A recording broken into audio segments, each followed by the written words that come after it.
ఈశ్వరో గురురాత్మేతి మూర్తిభేద విభాగిని వ్యోమవత్ వ్యాప్తదేహాయ దక్షిణామూర్తయే నమః. భగవానుడు ఇప్పుడు దక్షిణామూర్తి స్తోత్రం గురించి చెప్పబోయని పంపించారు. దక్షిణామూర్తి స్తోత్రం యథార్థానికి నా వంటి వారు చెప్పేటటువంటి స్తోత్రం కానే కాదు. ఎందుచేత అంటే ఇది పతాక స్థాయి ఆత్మజ్ఞానం. అటువంటి స్తోత్రం గురించి నేను ప్రస్తావన చేయడం ఏమిటి? కానీ మరి ఆ తల్లి నోటి వెంట ఎందుకు వచ్చిందో ఏమండి, గురు పూర్ణిమ నాడు అసుర సంధ్య వేళలో మా ఇంటికి వచ్చి కాసేపు గురువు యొక్క వైభవాన్ని ఉటంకిస్తూ దానిలో దక్షిణామూర్తి వైభవాన్ని గురించి 4 మాటలు చెప్పవలసింది అని ఆజ్ఞాపించారు. ఆనాడు ఆ తల్లిలో నేను అమ్మవారిని చూశాను. అమ్మవారే నన్ను ఇలా ఆజ్ఞాపించింది అనుకుని అమ్మా అలాగే అమ్మా అన్నాను. అందుకని నేను ఆ పలికేవాడిని, అమ్మ పలికిస్తుంది. అది ధైర్యం. శంకర భగవత్పాదులు చాలా అద్భుతమైనటువంటి స్తోత్రాలు చేశారు. వారు కారణజన్ములు. శృతి స్మృతి పురాణానాం ఆలయం కరుణాలయం నమామి భగవత్పాదం శంకరం లోకశంకరం అని పిలుస్తారు. ఏ మహానుభావుని యొక్క పాదములను స్మరించినంత మాత్రము చేత శృతి స్మృతి పురాణములలో ఉండేటటువంటి విషయములు ఏ విధమైనటువంటి సందిగ్ధములకు అవకాశము లేకుండా భాషిస్తాయో అటువంటి మహాపురుషుని యొక్క పాదములు ఆ శంకర భగవత్పాదుల పాదములు. ఇవాళ గురు పూర్ణిమ. ఆ గురు పూర్ణిమ నాడు గురువుల్ని స్మరిస్తారు. గురువుల యొక్క వైభవాన్ని ఒక్కసారి మనస్సులో తలుచుకుని ఆ గురువు యొక్క పాదములకు నమస్కరించేటటువంటి పరమ పవిత్రమైన రోజు. మనం జన్మతః కొందరికి కొన్ని రుణపడతాం. ఆ రుణాలు తీర్చుకునేటటువంటి అవకాశం ఉంటుంది. కానీ మానవ జీవితంలో తాను రుణం తీర్చుకోలేనటువంటి ఏకైక వ్యక్తి గురువు. గురువు యొక్క రుణాన్ని మీరు తీర్చుకోలేరు. ఎందుచేత అంటే ఈ శరీరంతో సంబంధం ఉన్నటువంటి ప్రతి వారు కూడా తీసుకువెళ్ళేటటువంటిది అజ్ఞానంలోకి మాత్రమే తీసుకెడతారు, సంసారంలోకి మాత్రమే తీసుకెడతారు తప్ప శరీరముతో సంబంధమున్న వాళ్ళు ఎవ్వరూ కూడా శరీరము కన్నా అతీతమైనటువంటి స్థాయికి తీసుకెళ్లే వాళ్ళు ఉండరు. కానీ ఒక్క గురువు మాత్రం మహాపురుషుడై జ్ఞానాన్ని కల్పిస్తాడు.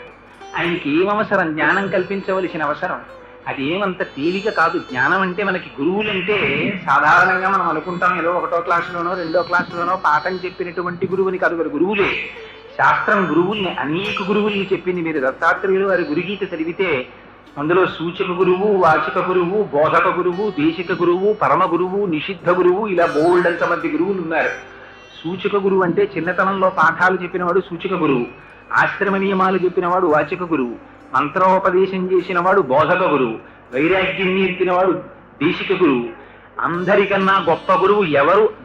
అప్పటికప్పుడు సద్యోజాతం ప్రపద్యామి సద్యోజాతాయ వై నమో నమః అన్నట్టుగా ఎవరి ముఖాన్ని చూడగానే అజ్ఞానం పోతుందో, వచ్చినటువంటి సమస్యలు తమంత తాముగా పరిష్కరింపబడతాయో, ఎవరు నోరు విప్పినంత మాత్రం చేత ఇంకా ఆధ్యాత్మ విద్యలో అనుమానం లేకుండా ఆవిష్కరించగలుగుతాడో అటువంటి వాడు పరమ గురువు. నిషిద్ధ గురువు అని ఆయన ఉపాసన చెయ్యకూడనటువంటి తంత్ర విద్యల్ని నేర్పుతాడు. ఆయన కూడా గురువే, కానీ నిషిద్ధ గురువు. ఇంతమంది గురువులు ఉన్నారు, కానీ ఆ గురువు యొక్క రుణం మాత్రం మనం తీర్చుకోలేము. ఎందుచేత ఆయన ఎంతో గహనమైనటువంటి విషయాలన్నింటినీ తాను అభ్యసిస్తాడు. వేదం నేర్చుకోవడం అంటే అంత తేలిక కాదు. పురాణ ఇతిహాసములను తెలుసుకోవడం అంటే అంత తేలిక కాదు. మీరు ఒక్కొక్క కథ చదివారనుకోండి, పురాణం తీసి ఒక విషయం చదివితే, ఒక వేదంలో కొన్ని మంత్రాలు చూస్తే చాలా ఆశ్చర్యకరంగా ఉంటాయి. ఏమిట్రా ఈ కథలు అనిపిస్తాయి. ఈ కథలన్నీ చదివితే మనకి ఏమిటి పరమార్థం అనిపిస్తుంది. కానీ ఆ కథల వెనకాతల చాలా గహనమైనటువంటి విషయాలు ఉంటాయి. అవన్నీ మనకి చెప్పడం కోసమని మహాపురుషులైనటువంటి వారు తామభ్యసించి అవి నేర్చుకుంటే వచ్చేసేవి కావు. అవి తెలుసుకోవడానికి ఒక గొప్ప అర్హత ఉండాలి. తాను ముందు గాయత్రీ మంత్రాన్ని శ్రద్ధాభక్తులతో చెయ్యాలి.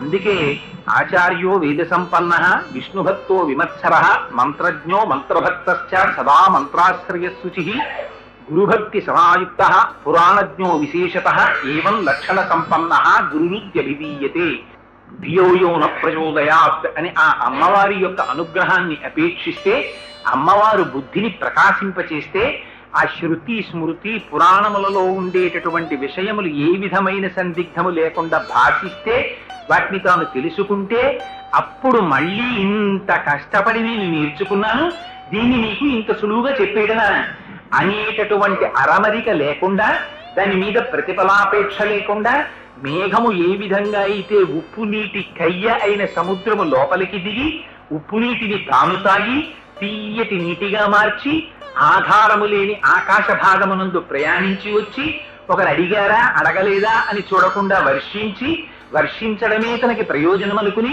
తేలికబడిపోయి అమ్మయ్య వీళ్ళ దాహార్తి నేను తీర్చేశాననుకుని సంతోషంగా తేలిపోయి వెళ్ళిపోతుంది. అలా గురువేం చేస్తాడు, తన జీవితాంతం గాయత్రీ మంత్రం చేస్తూ తాను శృతి స్మృతి పురాణములను తెలుసుకుంటూ అందులో ఉన్నటువంటి అనేకమైన విషయముల వెనకాతల నిక్షేపింపబడినటువంటి గూఢార్థములను తానిరింగి వాటిని అయ్యో ఇక్కడికి విడితే క్లేశం కదా, అక్కడికి విడితే కష్టం కదా, నా శరీరానికి అసౌకర్యం ఏర్పడుతుంది అని చూసుకోకుండా త్యాగి నా కర్మణాన ప్రజయా ధనేన త్యాగే నైకే అమృతత్వ మనసు, దీనివల్ల ప్రయోజనం ఉందా అని ఆలోచించకుండా నిండిపోయినటువంటి బింది అంచులు ఇంకా నీరు పట్టలేక జారి కింద పడిపోయినట్టు తాను భగవంతుని యొక్క గుణములను అనుభవించడము చేత కలిగినటువంటి ఆనందము లోపల నిండి నిబిడీకృతమైతే దాన్ని పట్టుకోలేక వాక్కులుగా మారి గురువు యొక్క నోటి వెంట గంగా ప్రవాహంలా వెళ్ళిపోతుంటే ఆ మందాకినిలో తడిసి సంతృప్తులైనటువంటి వారు శిష్యులు. ఆ గురువేమో ఆశిస్తాడు, ఆయన ఏమీ ఆశించడు, మీరు ఆయనకి ఇవ్వలేరు. అందుకని గురుగీతలో ఒక మాట చెప్తారు, గుకారస్యంధకారస్తు రుకారస్తన్ నిరోధకృత్ అంధకార వినాశిత్వాత్ గురురుత్యభిధీయతే. అజ్ఞానం మనకి జీవితంలో మొట్టమొదటి నుంచే వచ్చేస్తుంది. పిలిచి పేరంటానికి పీట వెయ్యనక్కర్లేకుండా వచ్చేది ఏమిటంటే అజ్ఞానం. అది ఎవ్వరూ అడగక్కర్లేదు, ప్రతి వాడికి పుట్టుకతోనే ఒక విషయం తెలిసిపోతుంది. చంటి పిల్లాడి దగ్గరికి వెళ్ళి ఒరే మీ అమ్మని తీసుకెళ్ళిపోతున్నాను రా అన్నాడు అనుకోండి మేనమామ, నాది అమ్మ అంటాడు. వాడికి అప్పుడే మొదలు నేను నాదితో మొదలవుతుంది. ఒరే ఆ బిస్కెట్ ఇవ్వరా అంటే ఇవ్వనంటాడు, దాచేస్తాడు. మనం అది చూసి గడసరితనం రా వీడు వృద్ధిలోకి వస్తాడని సంతోషిస్తాం. ఈ నేను నాది జీవితాంతం పట్టుకుని పీడించేస్తూనే ఉంటాయి. అంత తేలికగా ఇది నాది కాదండి, ప్రపంచం అంతా బ్రహ్మమయం జగత్, ఇందులో నాది కానిదే ఉంది, సమస్తం నిండి వివిడీకృతం అయ్యాను, నేను ఆత్మస్వరూపిణి అని ఎంతమంది అనగలరు? ఎవరిని చూసినా ఎన్ని కోట్ల మంది పుట్టినా అందరం శరీరంతో తాదాత్మ్యం చెందిన వాళ్ళని. అందరం తల్లి తండ్రి అక్క చెల్లి అన్న తమ్ముడు. శంకరాచార్యుల వారికి ఎంత అసహ్యం వేసిందంటే భజగోవింద స్తోత్రంలో ఆయన మాట అన్నారు, నలినీజలగత జలమతి తరళం తత్వజ్జీవితమతిశయ చపలం విద్ధిర్యాద్యభిమానగ్రస్తం లోకం శోకచ హంత సమస్తం అన్నారు. తామరాకు మీద నీటి బుట్టు ఎంతకాలం ఉంటుంది? ఎవరికి తెలుసు ఎప్పుడు జారిపడిపోతుందో తెలియదు. నిత్యమా జీవితము నీటిపై బుగ్గ, నీటి మీద పెట్టిన బుగ్గ ఆ బుడగ ఎంతకాలం ఉంటుంది ఎవరికి తెలుసు, ఎప్పుడైనా పేలిపోతుంది. ఈ మాత్రం దానికి ఆ బుడక్కి ఎంత అల్లరో ఎన్ని రంగులు దాని మీద. అలా వీడు ఉండేదెంతకాలమో ఎవరికీ తెలియదు. ఎన్ని అనుబంధాలురా, ఎంత ఆశ్చర్యం అంటే ఇన్ని అనుబంధాలు తన శరీరంతో పెట్టుకుంటాడు. ఒకనాడు ఆ ఊపిరి వెళ్ళిపోతుంది. వెళ్ళిపోతే తను ఎవరి గురించి ఇంతకాలం పరితపించాడో వాళ్ళందరూ వచ్చి చుట్టూ నిలబడ్డా వీడు పలకరించేది ఉండదు, వాళ్ళు పలికేది ఉండదు. తీసుకెళ్లి చెట్ట చివరికి గుప్పెడు బూడిదవుతాడో, దోషుడు మన్నవుతాడో, ఆఖరికి ఆ మన్ను బూడిద కానటువంటి ఎముకలు వెంట్రుకలు ఇవి చెట్ల మొదళ్ళని వాటిని పట్టుకు తిరుగుతూ ఉంటాయి. ఈ మాత్రం దానికి ఎంత అల్లరు, ఇన్ని స్వరూపాలు మారిపోయాయో. మనిషి అయ్యాం, పందెయ్యాం, పిల్లయ్యాం, కుక్కయ్యాం, ఏది పుట్టినా అక్కడ దానితో సంఘం, అక్కడ భార్య అక్కడ పిల్లలు, ఎవరిది వాళ్ళకే కదండి అల్లరి. మొన్న మా అబ్బాయి అన్నాడు, ఏమంటే మన నాన్నగారు మనం ఇంట్లోకి వచ్చినప్పుడు ఓ బల్లి వచ్చింది గోడ మీదకి, తరిమేస్తానన్నాను. ఫోన్లేరా మనతో పాటు సహజీవనం చేస్తోంది వదిలేయన్నారు మీరు, అది ఇంకో బల్లిని తెచ్చింది, అప్పటికి మీరు చూసి ఫోన్లేరా పెళ్లి చేసుకుని మన ఇంట్లో గృహప్రవేశం చేసింది, అలా ఉండని అన్నారు. 2 బల్లులు గడియారం శాఖన దాక్కున్నాయి. ఓ రోజు పడ్డాను కూడా నేను కుర్చీ నుంచి గడియారం దిగిపోతుంటే బల్లులు బయటకు వస్తే, ఆ తర్వాత ఇప్పుడు 2 పిల్లలు పెట్టాయి, 4 అయ్యాయి, ఇప్పటికైనా వాక్యూమ్ క్లీనర్ తో తోసేయినా అన్నాడు. రే నేను ఒక్కడిని ఉండేవాడిని, మీ అమ్మని పెళ్లి చేసుకున్నాను, నాకు ఓ కొడుకు కూతురు పుట్టారు, నా జీవితాన్న బల్లులు చూపిస్తున్నాయిరా, అవి వంశాభివృద్ధి చెంది కొడుకుతో కూతురుతో భార్య భర్త అంత సంతోషంగా గోడ మీద ఉన్నాయి, నేల మీద నేనున్నాను. నాకు కూడా అట్లాంటి కష్టం వస్తే అంత బాధో దాని బాధ అంతే కదరా. అందుకని మన వంశం ఎలా వృద్ధి చెందుతోందో దాని వంశము అలాగే ఆచంద్ర తారార్కము వృద్ధి చెందుగాక అన్నాడు. అంటే వారు అన్నాడు, నేను ఈ బల్లుని బయటికి పంపించలేను కానీ మనమే ఎలాగో తొందరలో ఇల్లు ఖాళీ చేసేద్దాం అనుకుంటున్నాను కాబట్టి గొడవలేదన్నాడు. అందుకని ఏ శరీరం అయితే ఏమైంది, అయితే బల్లికి బల్లి సంసారం, పిల్లికి పిల్లి సంసారం, కుక్కకి కుక్క సంస్కారం, మనకి సంసారం. కానీ అయ్యయ్యో ఇది కాదోయ్, దీనికన్నా అతీతంగా ఇంకోటి ఉంది. నువ్వు ఈ శరీరం కాదురా నాయనా, దీని లోపల ఒక చిత్ అనేటటువంటిది ఉంది, ఒక స్ఫురత్తు ఉంది. ఆ స్ఫురత్తు నువ్వు, ఆ ఆత్మ నువ్వు అని వాక్కులకు అందనటువంటి ఆత్మని వాక్కు చేత అందించగలిగినటువంటి మహానుభావుడు గురువు. ఆయన ఈ అంధకారాన్ని తీసేస్తున్నాడు. ఈ అంధకారాన్ని తీయగలిగినటువంటి వాడు ఎవ్వరూ లేరు. అటువంటి అంధకారం తీసేసి ఆయన మీకు జ్ఞానం ఇస్తే, పునరావృత్తి రహిత శాశ్వత శివ సాయుధ్యమును మీకు ఇప్పిస్తుంటే, ఆ గురువుకి మీరు ఏమి ఇవ్వగలరు? మీరు ఆ గురువుకి ఇవ్వగలిగినది ఏదీ లేదు. ఏం చెయ్యగలరు గురువుకి కేవలం ప్రణిపాతం. గురువు గారు కనపడగానే అక్కడ మట్టి ఉందా, లేకపోతే నేల, ఇంకొకటి చూడకుండా సాష్టాంగ నమస్కారం చేసేయమందంతే శాస్త్రం. గురువుని పొద్దున్నే వెళ్ళి ఒక్క నమస్కారం చేయాలి. మా గురువు గారు ఉన్నారు, మహానుభావుడు మల్లంపల్లి అమరేశ్వర ప్రసాద్ గారని. వారి ఆశీర్వచనం కాపాడుతుంటుంది మమ్మల్ని ఎప్పుడు. అంటూ ఉంటారు, కోటేశ్వరరావు సంధ్యావందనం చేసినప్పుడల్లా ఓసారి తలుచుకుంటానో మా శిష్యుడు కోటేశ్వరరావు వృద్ధిలోకి రావాలి అని సంకల్పం చేస్తూ ఉంటాను. ఏం వారు అనకపోతే వారికి వచ్చిన నష్టమే. వాళ్ళ కొడుకుల గురించి తలుచుకోరు మా గురువు గారు, నా అభివృద్ధిని కోరుకుంటారు. ఏం గురువులకి ఎందుకంత ఆప్యాయత? గురువు తన కొడుకు కన్నా తన యొక్క జ్ఞానానికి పుత్రుడైనటువంటి శిష్యుడు వృద్ధిలోకి రావాలని కోరుకుంటాడు. తనకి కీర్తి వచ్చిన కన్నా తన శిష్యుడికి ఎక్కువ కీర్తి వస్తుంది అనుకోండి, అసూయ పడడు, పొంగిపోతాడు. బా ఎంత మంచి కీర్తి తెచ్చుకున్నావో నాయనా, ఈ కీర్తి చేత నీకు దృష్టి దోషం తగలకూడదో, నువ్వు వృద్ధిలోకి రావాలంటాడు. ఎవరు అనగలరండి ఈ మాటలు? ఒక్క గురువు అంటాడు. అందుకని ఆ గురువు ఎటువంటి వాడు? అన్ని గురువులోనే ఉంటాయి. గురుగీతలో చెప్తారు, నగురోరధికం తత్వం, నగురోరధికం తప, నగురోరధికం జ్ఞానం, తస్మై శ్రీ గురవే నమః.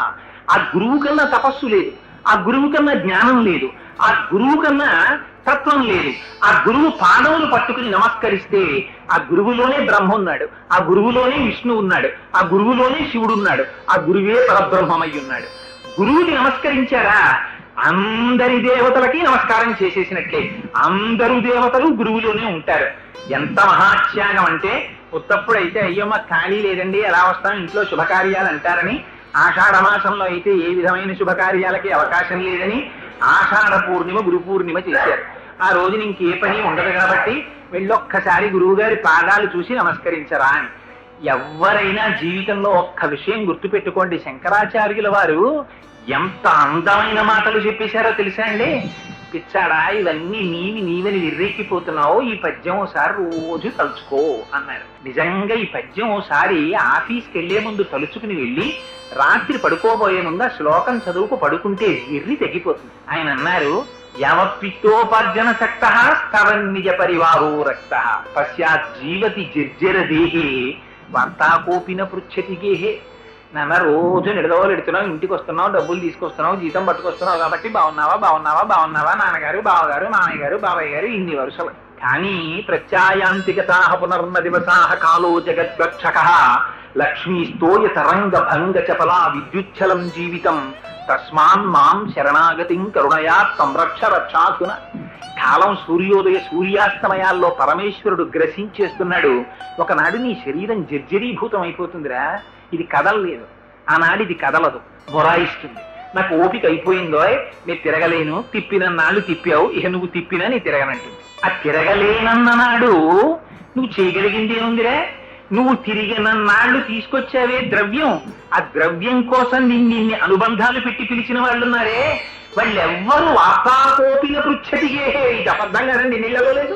ఆయన పాపం ఎక్కడికి రాలేరండి అని ఒక గది ఒకటి కేటాయించేస్తారు. దానికి కారాగారానికి పెద్ద తేడా ఏమి ఉండదు. అందులో కూర్చోబెడతారు.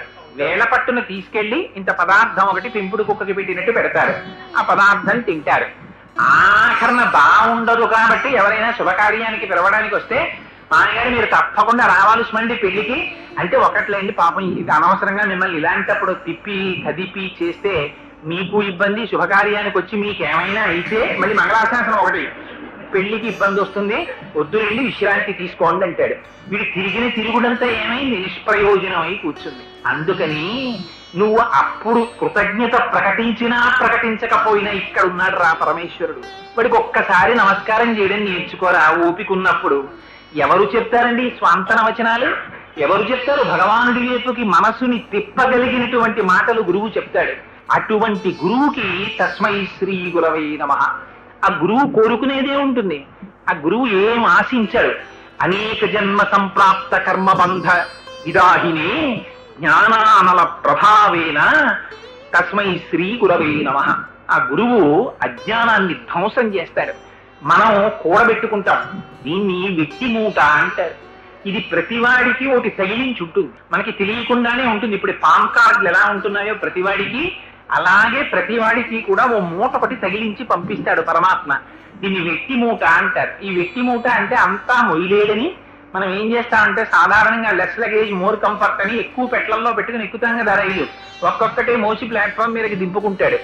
అలాగే మనం చేసినటువంటి కర్మ పర్వతముల కింద పడిపోయి ఉంటే ఈ జన్మలో అనుభవించడం కోసమని ఓ సంచిలో అవన్నీ నింపి పంపిస్తాడు. చేసినవన్నీ మంచి కర్మలే అయితే వచ్చేవన్నీ సుఖాలే వస్తాయి. కానీ అన్ని మంచి కర్మలు ఎందుకు చేసాం? దాంతో పాటు చెడు కర్మలు చేయలే, మరి దాని ఫలితాన్ని ఇంకోటి అనుభవిస్తాడా? మనమే అనుభవించాలి. అందుకని సుఖం వస్తుంది, దుఃఖం వస్తుంది, రెండింటినీ సంచి తగిలించి పంపిస్తాడు. విడిపనేమిటి? అందులోంచి వస్తూ ఉంటుంది. ఇదే రామాయణంలో అయోధ్యకాండలో చెప్తారు. అసంకల్పితమే విహాయదకస్మాత్ ప్రవర్తతే నివర్త్యారంభమారబ్ధం నమ దైవస్య కర్మత. ఇవన్నీ నా వల్ల అవుతున్నాయి, నేను అనుకుంటున్నాను, నేను చేసేస్తున్నాను అంటాడు. వెనకాల ఉండి నడిపించేవారు వీడొకడున్నాడు, వాడు నడిపిస్తుంటాడు. అందుకని ఈ వెట్టి మూటలోంచి తీసి ఒక్కొక్కటి అనుభవిస్తూ ఉంటాడు. పోనీ ఏమైనా ఖాళీ చేసుకుంటాడా? మళ్ళీ నే చేశానని కర్తృత్వంతో కర్మ చేసి మళ్ళీ ఆ వెట్టి మూట అంతా నింపుకుంటాడు. నింపుకుని శరీరం మారుతాడంతే. భాగవతం చదివితే ఎంత చక్కగా చెప్పేశారంటే ఈ శరీరాన్ని వదిలిపెట్టేసే ముందు ఒక చిన్న రిట్రీట్ ప్రాసెస్ అయిపోతుంది. గజేంద్ర మోక్షంలో చెప్తారు. ఒక్కసారి ఈ ఇంద్రియాల్లో ఉండేటటువంటి శక్తి అంతా వెనక్కి వెళ్ళి మనస్సులోకి వెళ్ళిపోతుంది. ఆ మనస్సు ఆత్మలోకి వెళ్ళిపోతుంది. ఆ ఆత్మ వెళ్ళిపోయే ముందు, ఇంట్లోంచి వెళ్ళిపోయే ముందు పిల్లాన్ని చేత్తో పట్టుకుని అమ్మ బయటికి వెళ్ళినట్టు జీవుణ్ణి వెంట పెట్టుకుని ఆత్మ బయటికి వెళ్ళిపోతుంది. ఆ వెళ్ళిపోయేటప్పుడు కొన్ని కోట్ల రంధ్రాలు, 2 కళ్ళు ఉన్నాయి, 2 ముక్కులు ఉన్నాయి, 2 చెవులు ఉన్నాయి, ఓ నోరుంది, ఓ మలద్వారం ఉంది, ఓ మూత్రద్వారం ఉంది, కొన్ని లక్షల రోమకూపాలు ఉన్నాయి. వీటిల్లోంచి ఏదో ఒక ద్వారంలోంచి బయటికి వెళ్ళిపోతుంది. ఆ వెళ్ళిపోవడం ఎవ్వరికీ కనబడదు. వాడు వెళ్ళిపోగానే వీడిపోయాడు అంటారు. ఈ శరీరాన్ని తీసుకెళ్తారు, దగ్ధం చేసేస్తాడు. ఇది ఆ వెళ్ళిపోయే ముందే తను ఏ రకమైనటువంటి కర్మ కోసమని ఇంత తాపత్రయపడిందో అది చిట్ట చివర ఊపిరిగా పెట్టుకుని వేరొక శరీరాన్ని వెతుక్కుని ఒక ఆకు మించి వేరొక ఆకు మీదకి గొంగళీ పురుగు వెళ్ళిపోయేటప్పుడు వెనక కాళ్ళని విడిచిపెట్టి ముందు కాళ్లతో పట్టుకున్నట్టు ఒక ఉపాధిని విడిచిపెట్టి ఇంకొక ఉపాధిలోకి వెళ్ళిపోతుంటాడు. ఇప్పటి వరకు ఈ ఉపాధి, ఆ జీవుడే ఇంకొక ఉపాధిలో ఉంటాడు. ఆయనే ఎప్పటి నుంచో కోరిక, కొడుకు పెద్ద ఆఫీసరై కారు కొనుక్కుంటే ఆ కారులో వెనక సీట్లో తాను కూర్చుని కిటికీ అద్దం దింపేసి ఆ కిటికీలోంచి వెళ్ళిపోతుంటే, ఆ కిటికీలోంచి చూస్తుంటే అప్పటి వరకు తను సామాన్యుడిగా చూసిన వాళ్ళు అమ్మో కలెక్టర్ గారు తండ్రి అండి కోటేశ్వరారు అని చెప్పి చూడాలని కలలు కంటాడు. కానీ ఏమవుతాయి? ఆయుర్దాయం పరమేశ్వరుడి చేతిలో ఉంటుంది. ఈలోగా వాడికి ఏమైనా అయిందనుకోండి, ఆ కోరిక ఉండిపోయింది అనుకోండి, జీవి మారుతాడు, కుక్క శరీరంలోకి వస్తాడు, ఆ ఇంట్లోనే ఉంటాడు. ఆ కొడుకు మీద తాపత్రయం, అందుకని కొడుకు ఇంటికి రాగానే వెళ్ళి కాళ్ళ చుట్టూ తిరిగేస్తుంటాడు. వీడు చీచీ చీచీ అని పక్కకి తోసేస్తుంటాడు. అయినా ఎక్కడికి పోతుంది సంస్కారం? ఆ గత జన్మలో ఉన్నటువంటి ప్రేమ. కాసేపు కొడుకుతో తిరగాలని కోరిక, ఆయన గొలుసు పట్టుకుని కాసేపు అటు ఇటు తిప్పి తీసుకొచ్చి ఇంట్లో కట్టేస్తాడు. వాడు వెళ్ళిపోతుంటే ఏడుస్తుంటాడు, వాడు వస్తే సంతోషపడిపోతూ ఉంటాడు. ఆఖరికి కారు ఎక్కించుకుంటాడు, వెనక సీట్లో కూర్చుని నాలిక బయటికి జాపి హాహాహా అంటూ ఆ కారులో వెళ్ళిపోతుంటాడు. జీవుడు మారాడంటే ఉపాధి మారాడు, లోపల ఉన్నవాడు ఒకటే, ప్యాకింగ్ మెటీరియల్ మారిపోతుంటుంది. అందుకని నానా నువ్వు అనుకుంటున్నటువంటి ఇది నువ్వు కాదురా, ఇది నువ్వు అనుకుంటే ఇలాంటివి ఉండిపోతాయని సంతోషపడ్డ వాళ్ళు చాలా మంది ఉన్నారా. కొంచెం పెద్ద పెద్ద పదవుల్లో ఉన్న వాళ్ళు గంధపు చెక్కల్లో కలిపోయారు, మామూలు వాళ్ళందరూ చింతకర్రల్లో కలిపోయారు. తప్పించి ఉండిపోయిన వాడు ఎవడూ లేడు. ఇది ఉండమన్నా ఉండదు నాన్న, లోపల ఉన్న ఆత్మ నువ్వు అని గురువు చెప్తాడు. చెబితే వీడికి వైరాగ్యం కలుగుతుంది. కలిగితే ఆ వైరాగ్యం చేత చెయ్యవలసిన మంచి పనులు చేస్తాడు. ఆ మంచి పనులు చేస్తే తను మనుష్య ఉపాధిలోకి వచ్చాడు కాబట్టి మెట్టెక్కుతాడు. ఇది ఒక్క మనుష్యుడే చెయ్యగలడు, ఇతర జీవులకి కుదరదు. మీరు ఒక కుక్కని తీసుకొచ్చి దక్షిణామూర్తి స్తోత్రం చెప్తానన్నారనుకోండి, ఆయన్ని పిలవకండి మనకి చెప్పేవాడు కాదు ఆయన అంటాడు. అందుకని మనుష్యుడైతేనే వచ్చి కూర్చుని వినగలడు. ఒక దేవాలయంలోకి వెళ్ళాలంటే మనిషి అయితేనే వెళ్ళగలడు, ఒక దీపం వెలిగించాలంటే మనిషి అయితేనే వెళ్ళగలడు. ఇప్పుడు తెలియదు ఆ బాధ. నిజంగా చెప్తున్నాను, ఒక దేవాలయం పక్కన టేకు చెట్టు అయి పుట్టారనుకోండి, ఆ టేకు చెట్టు నిటారుగా పెరుగుతోంది అనుకోండి, కార్తీక పౌర్ణమి నాడు అందరూ వచ్చి దీపాలు పెడుతున్నారనుకోండి లోపల, అందులో కూడా వృద్ధి క్షయం ఉన్నాయి కదా, పెరుగుతోంది కదా, లోపల జీవుడు ఉన్నాడు కదా. ఆ టేకు చెట్టు అక్కడి నుంచి చూసి, ఇంతకు ముందు నేను మనుష్యుణ్ణే, ఈ శివాలయం వెనక వీధిలోనే ఉండేవాణ్ణి, ఒక్కనాడు గుళ్ళోకి వెళ్ళలేదురా, ఇలా నేను కూడా ఒక్క దీపం పెట్టుంటే ఎంత అదృష్టాన్ని పొందుండేవాణ్ణో, ఆ గుళ్ళోకి వెళ్ళుండేవాణ్ణి, ఇవాళ ఇంతమంది ఎన్ని తరాలు చూశానో, ఇదిగో ఇలా పెరుగుతున్నాను.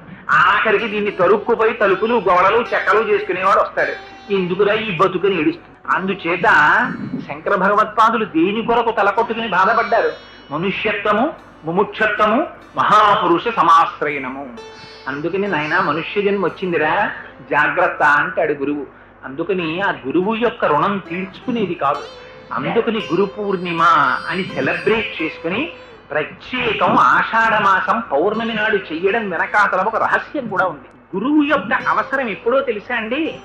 బాగా చీకటి పడాలి, బాగా మొక్కలు గిక్కలు లతలు అలాంటివన్నీ పెరిగిపోవాలి, దారి డొంకైపోవాలి, మార్గం తెలియనటువంటి పరిస్థితి అయిపోవాలి.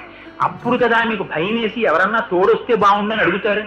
బాగా వెలుతురుండి చక్క హైవే కనపడుతుంటే ఎవరొస్తే ఏలేసుకుంటే పాట పాడుకుంటే వెళ్ళిపోతారు. ఆషాఢ మాసం వస్తే అదిగో అటువంటివన్నీ ప్రారంభం అవుతాయి. ఆషాఢ మాసంలో ఆకాశం అంతా మేఘావృతం అయిపోతుంది, చీకటి పడిపోతుంది.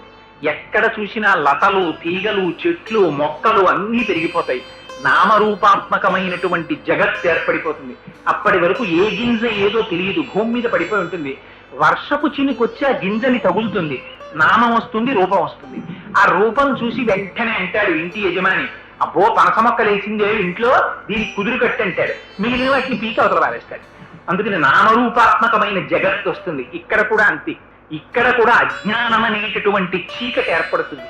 ఈ అజ్ఞానం అనేటటువంటి చీకటిలో ఆశ మోహము అనేటటువంటి లతలు పెరిగిపోయినప్పుడు గురువు అనేటటువంటి వాడు బయలుదేరి, రమణ మహర్షి అంటాడు, గురువుది సింహనాదం. గురువు ఒక్కసారి నోరు విప్పి మాట్లాడాడు అనుకోండి, వెంటనే అప్పటి వరకు ఉన్నటువంటి అజ్ఞానం వెనక్కి తిరిగి పారిపోతుంది.